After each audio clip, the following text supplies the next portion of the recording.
I have decided to use English for this statement. The reason is that some people have translated the incidents that happened a while ago into English and spread them to the English-speaking audience. So I think I may as well save you the trouble and make this video in English. I'm on YouTube anyways. As you guys may know, a couple of days ago, I encountered some controversies. To make a long story short, Apple invited me to participate in the WWDC 2023 event, which required me to get a US visa. So I went to apply for the business visa with invitation letter from Apple. As a result, I was refused. The visa officer didn't even look at the letter. I was instantly refused after I told him that I studied computer science. So I took a 4-hour flight back home on the day of visa refusal to hold a routine channel membership livestream. During the livestream, I briefly shared what had happened. One audience from Taiwan suggested that I should switch to a Taiwanese passport in order to get the visa easier, which I felt was a huge provocation and insult, leading to a heated and emotional response from me. This incident gained substantial attention and exposure, and many people responded to the so-called outrage on visa refusal. The experience from this event for me is that many people misunderstand what had happened. So today, I want to clarify or dispel these unnecessary misconceptions. First, I would like to discuss the reason for losing control of my emotions. Some people think I lost control because my visa got denied. That, however, is not true. As nearly all of my channel members know, I had anticipated this result a week before I went for the visa interview. I even posted on WeChat the day before the interview that I better not go since I would most certainly to be denied. Of the 19 media friends I know who also went for visas, nearly 15 of them got denied. It's very clear that the current China-US relations are not in a very good state. On top of that, I had explained many times in the channel member group why I was almost certain to be denied. I had studied in the US. I am unmarried. I am currently single. If you want to know, I am available. I have no assets under my name. So, from the visa officer's perspective, I have no bind to my home country. Therefore, my immigration intent couldn't be stronger. And most importantly, my major when I was studying in the college was computer science, which is one of the most sensitive majors that you can have currently, considering the China-US relations. So the chances of being denied were already high even before I went for the interview. You might be wondering, why did I even try if I'm so certain that I won't get it?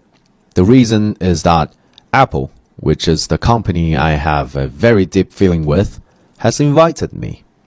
Regardless of whether I could get the visa or not, attempting to go to its headquarters in the US was the most important things to do.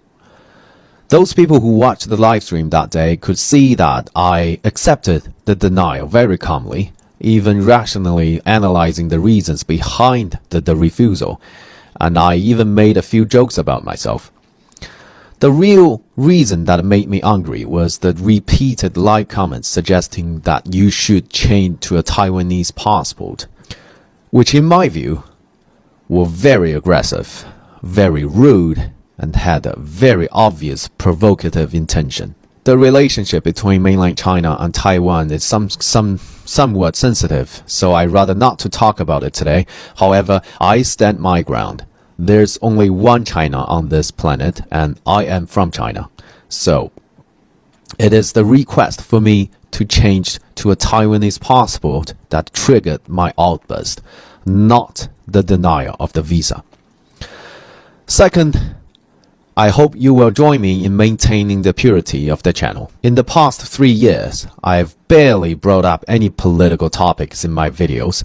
This incident was a pure accident. If there was anything I did wrong in this incident, it was that I should never never responded to those provocative comments. This incident has given me a very good lesson or reminder, because anyone in media, or generally speaking as a public figure, will sooner or later encounter similar situation or public events like what I have been through. So, having experienced this, I hope that if my discussion deviates from the right direction in the future, you all can remind me. Third, following this incident, I will take measures to avoid potential negative outcomes in the future. Everyone's experience, upbringing, background, and cognitions are different.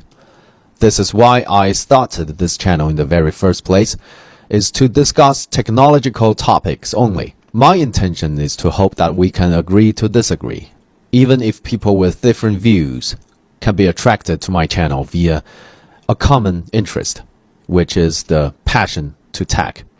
Therefore, if anyone brings up topics I do not want to discuss, I will remind them of the purpose of my channel as much as I could. But if certain topics are discussed too frequently, or reminders are ineffective or doesn't seem to be working, I will delete comments or restrict discussions. I hope you understand.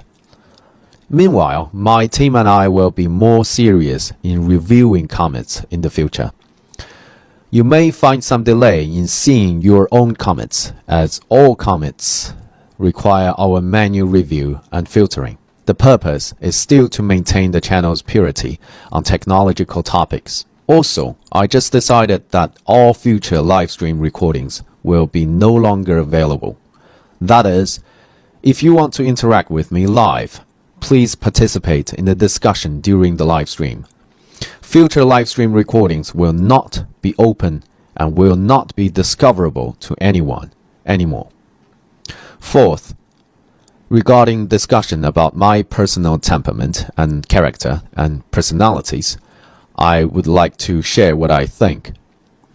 I am a very simple, straightforward person who values efficiency and results. If you judge me to be arrogant and untamed, 或者装逼高人一等, based on the attitude of mine, based on my tune or wording, you may be right.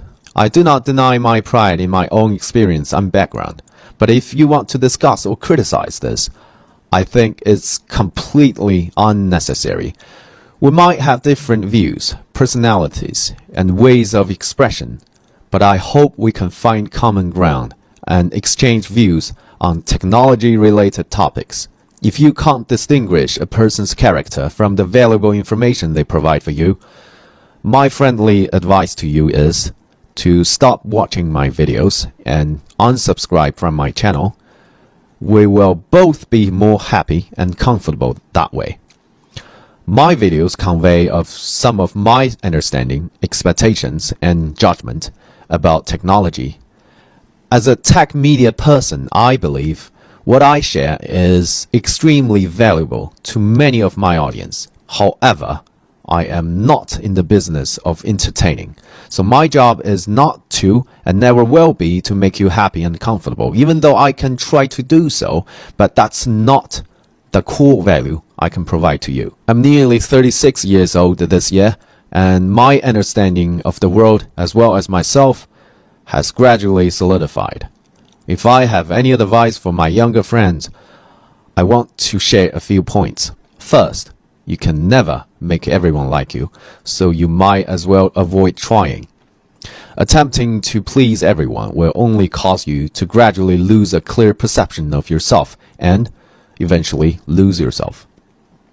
Second, it's perfectly normal to accept that many people might dislike you, as most people don't even like themselves in this world. Third, don't care too much about what others think of you. When people are in their 20s, they are too concerned about how others perceive them. In their 40s, most people don't care what others think. When they reach their 60s, they no longer give a damn pretty much to anything. So, our life is a process of gradually ignoring how others see us. Instead of worrying about how others perceive us, it's better to clarify why we live. I firmly believe that we live to be ourselves, and being ourselves is the most important thing. Today I may appear to be a little serious or mad, but the truth is I'm really not. I'm just simply sharing what I'm thinking. That's all I want to share today. See you guys later.